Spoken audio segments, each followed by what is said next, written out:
नमस्कार। आप लोग अनीता को जानते होंगे और आप अभी जो स्क्रीन के ऊपर एक फोटो दिखाई दे रहा है ये अनीता है। अनीता के जाने के बाद में अनीता की जो आपको बता दूं सबसे पवित्र स्थल होता है अपने यहाँ पे जो होता है हरिद्वार, अपन बोलते हैं गंगा मैया। यानी जो भी आत्मा, पवित्र आत्मा को जब गंगा नदी में बहाया जाता है तो उनके मुक्ति को शांति प्रदान होती है, ऐसा माना जाता है। और अपने इस क्षेत्र से हजारों नहीं हर लाखों लोग इस गंगा के पवित्र धाम में जाते हैं।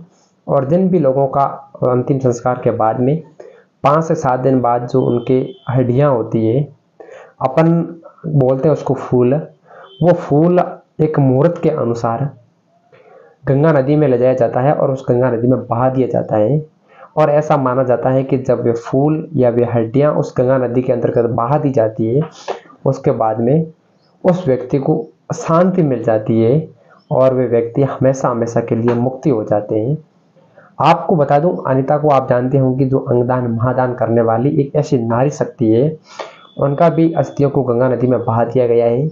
और अपन सब लोग भगवान से कामना करते हैं कि इनको मुक्ति दे, इनको शांति दे और अपने श्री चरणों में स्थान प्रदान करे। एवं ऐसी नारी शक्ति को सशक्त नमन जरूर लिखे। आपको बता दूं, आपने इस फोटो में भी देख लिया होगा, अनीता का एक ऐसी दिन था 16 जुलाई का दिन। आप लोग इस बात को भली भांति जानते होंगे। उसी 16 जुलाई के दिन अनीता का एक रोड एक्सीडेंट में पिकअप में अनीता जा रहे थे अपने पियर में, और 20 रास्ते में एक बजरी से भरा डंपर आता है और साइड में से उस डंपर को, उस पिकअप को इतनी भारी टक्कर मार देता है कि वो पिकर वहीं से चकनाचूर हो जाती है। और एक तरफ से जो पिकअप है वो पूरी टूट जाती है। मैं आपको उस पिकअप का फोटो वीडियो नहीं दिखा पाऊंगा, इतनी उस पिकअप की हालत खराब हो गई थी। और वो डंपर था आगे सीधा जाकर रेत में फंस चुका था।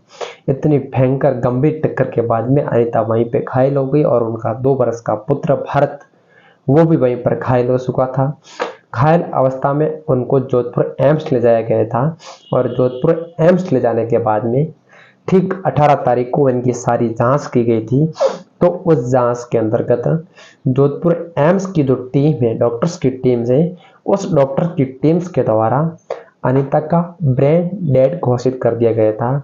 और ब्रेन डेड होने के बाद में आदमी का बचना नामुमकिन होता है। आप लोग सब इस बात को भली भांति जानते होंगे।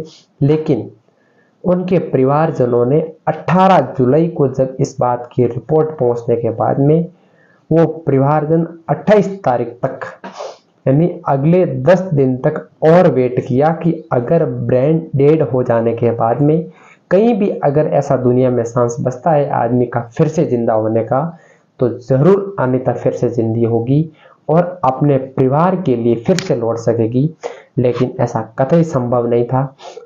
आखिर में जब 28 तारीख को डॉक्टर्स की टीम के द्वारा उन परिवारजनों को एक निर्णय दिया गया था कि अनीता जी अब इस दुनिया को छोड़ चुके हैं, इस दुनिया को अलविदा कह चुके हैं, अब इनकी स्थिति में सुधार आना नामुमकिन है, तो आप लोग जरूर एक ऐसी नारी शक्ति के साथ में एक अंगदान महादान करके, अनीता तो चले ही गए लेकिन इनके जाने के बाद में आप फिर से 4 लोगों को जिंदा कर सकते हैं, जो आपके सबसे बड़ी एक जो उम्मीद होगी, आपसे लोगों के लिए सबसे बड़ी उम्मीद और धैर्य रहेगा। तब अनिल जो अनीता के परिवारजन है, अनीता के माता पिता एवं अनीता के ससुराल जनों के दोनों की सहमति के बाद में एक ऐसा निर्णय लिया गया। आपको मैं बता दूं अनीता के माता पिता के बारे में, तो अनीता बायतू की निवासी रहने वाली है और अनीता के माता वर्तमान में कमला देवी जो सरपंच है, और अनीता के पापा वहीं पर साथ में थे। और अनीता को आप लोग भली भांति जानते होंगे, अनीता की जाति गोदारा है और अनीता का जो ससुराल है वो सेणत्री क्षेत्र के अंतर्गत जो मढ़ावला गांव आता है, और उसी मढ़ावला गांव में एक मानाराम जी देड़ू का परिवार है और उसी मानाराम जी देड़ू के सुपुत्र ठाकराराम जी देड़ू की धर्मपत्नी मानी जाती है। और आज से ठीक 5 वर्ष पहले इन अनीता की शादी हो चुकी थी और उनका 2 वर्ष का पुत्र है जिसका नाम भरत है। आप लोग इस बात को भली भांति जानते होंगे कि एक्सीडेंट के ठीक 14 दिन बीत जाने के बाद में जब अनीता के द्वारा, अनीता के परिवारजनों के द्वारा एक ऐसा निर्णय लिया गया था अंगदान महादान करने का, तो इस निर्णय से पूरे राजस्थान में इस नारी शक्ति को माना जाता है कि वास्तव में बहुत अच्छा कार्य किया है। आप लोग इस अनिता के बारे में भली-भांति जानते होंगे। ज़रूर अनिता के लिए आप लोग कमेंट में बताएं और अनिता को आज गंगा में बहती हुई अस्थियों में अपना जो शरीर मोक्ष दिया है, तो लगता है अपन ऐसा मानते हैं अपने रीति रिवाज के अनुसार कि गंगा में बह जाने के बाद में उनको मुक्ति प्राप्त हो जाती है। तो ऐसी महान नारी शक्ति को सशक्त प्रणाम एवं नमन करते हैं।